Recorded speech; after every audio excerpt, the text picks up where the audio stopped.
Let's continue to take a look at how we can use the white balance tool in order to color correct our photographs.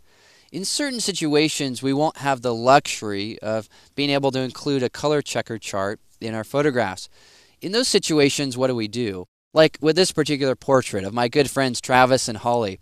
This image was taken after a day of skiing in the backcountry. It was a phenomenal day. I didn't have a color checker chart with me. The sun had set. But what I did know is that this is a cool time of day, right? There are really cool tones here.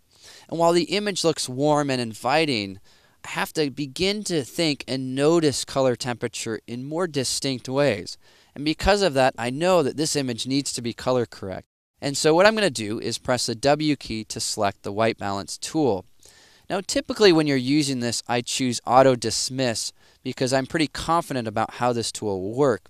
If you're not too sure how this works, it may be a good idea to turn this off so that you can select multiple areas. Let me show you what I mean. Well, I'll click this off, and let's say as I hover over the image, I decide, well, what if I click on the snow in the background? Well, if I click on that, nothing happens. So here I'm clicking.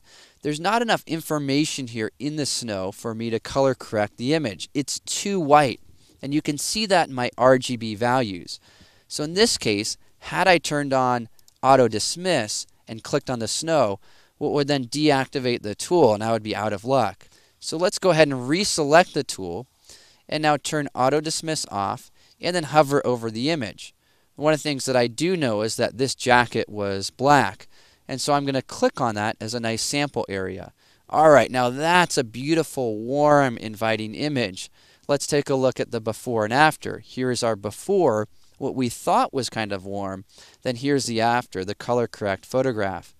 And so one of the things that we're going to do is as we make these changes, we can click in different areas and make our way through our photographs in order to click on things that we think should be neutral. Now, sometimes what we'll find is that we won't get it exactly right. And we may find that perhaps, let's say this is a little bit too warm.